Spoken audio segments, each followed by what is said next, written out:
টঙ্গীর তুরাগ তীরে চলছে তাবলিগ জামাতের ৫৮তম বিশ্ব ইজতেমার প্রথম পর্ব। বাদ ফজর পাকিস্তানের মাওলানা জিয়াউল হকের আম বয়ানের মধ্য দিয়ে শুরু হয়েছে দিনের আনুষ্ঠানিকতা। এখন খিত্তায় খিত্তায় চলছে তালিম ও তাসকিল। মুসল্লিদের জিকির আজগারে মুখর পুরো ইজতেমা ময়দান।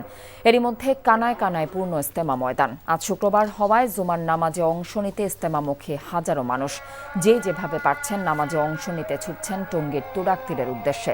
জুমার নামাজের ইমামতি করার কথা রয়েছে তাবলিগ জামাতের মুরব্বী মাওলানা জুবায়েরের। রোববার আখেরে মোনাজাতের মধ্য দিয়ে শেষ হবে এই পর্ব, আর ১৪ ফেব্রুয়ারি শুরু হবে দ্বিতীয় পর্ব। অংশ নেবেন ভারতের মুরব্বী মাওলানা সাদ কান্দলভির অনুসারীরা। তবে বিভিন্ন সময় দুই গ্রুপের সংঘর্ষের কারণে এবার কঠোর নিরাপত্তা ব্যবস্থা নেওয়া হয়েছে। যমুনা রাইস কুকারে আছে 3-in-1 function. Jamuna rice cooker, smart রান্নায় আধুনিক জীবন।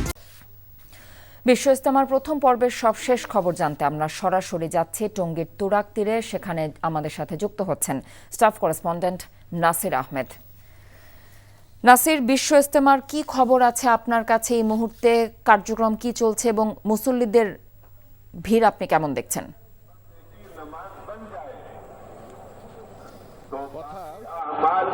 আমাদের প্রতি বছরের চিরচেনা সেই ইজতেমার রূপ অনেকটাই পাল্টে গেছে এই বছর বিশ্ব ইজতেমার শুরুর দিন।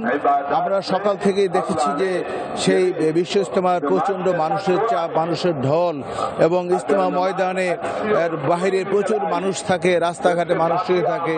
এই বছর সম্পূর্ণ বিপরীত। ময়দানের অভ্যন্তরে মুসল্লিরা অনেকটা আয়েশ করে তারা বসে বয়ান শুনতেছেন, তাবলিগের কার্যক্রম তারা চালিয়ে যাচ্ছেন এবং ময়দানের ভিতরে অনেকটাই জায়গায় জায়গায় ফাঁকা আমরা দেখেছি। রাস্তাঘাটের মধ্যে কোনো চাপ নাই এবং সেই মানুষের ঢল অনেকটাই অনুপস্থিত এবং যানজট বলতে নাই। এখন এই রাস্তাঘাটে অবাধে এবং খুব ভালোভাবে যানবাহন চলাচল করছে, কোনো ভিড় আমরা লক্ষ্য করিনি।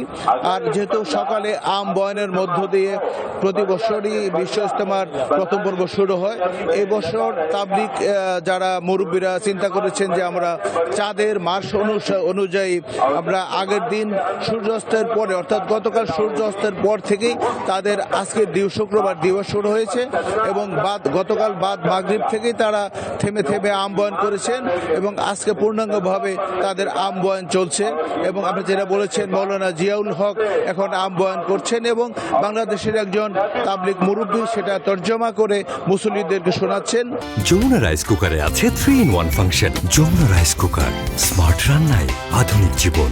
এই আম বয়ানের মাধ্যমে যে মানুষের আখিরাত পাওয়ার জন্য এবং দিনের কাজ করার জন্য এই তাবলিগ অত্যন্ত জরুরি, এটাই বয়ানের মাধ্যমে মুসল্লিদেরকে শোনাচ্ছেন।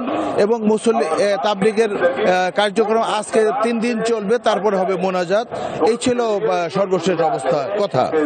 বাহিনীর তৎপরতা আপনি কেমন দেখছেন?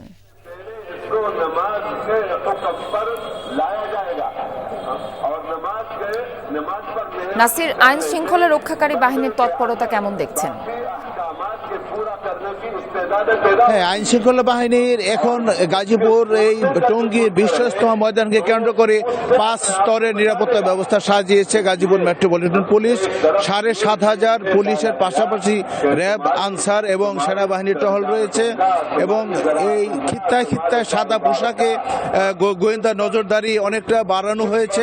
যেহেতু তাবলিগের আভ্যন্তরীণ কুন্দল এবং দ্বন্দ্ব রয়েছে, সেই দিকটা তারা বিবেচনায় রেখেছেন এবং আজকে থেকে র্যাবের মাধ্যমে ইজতেমার উপর দিয়ে হেলিকপ্টার টহল থাকবে, তুরাগ নদীর মধ্যে নৌ টহল থাকবে। এইভাবেই কঠোর নিরাপত্তা বলয় তৈরি করা হয়েছে ভবিষ্যতে যাতে কোনো রকম অনাকাঙ্ক্ষিত ঘটনা না ঘটে সেই দিক বিবেচনা করে কথা।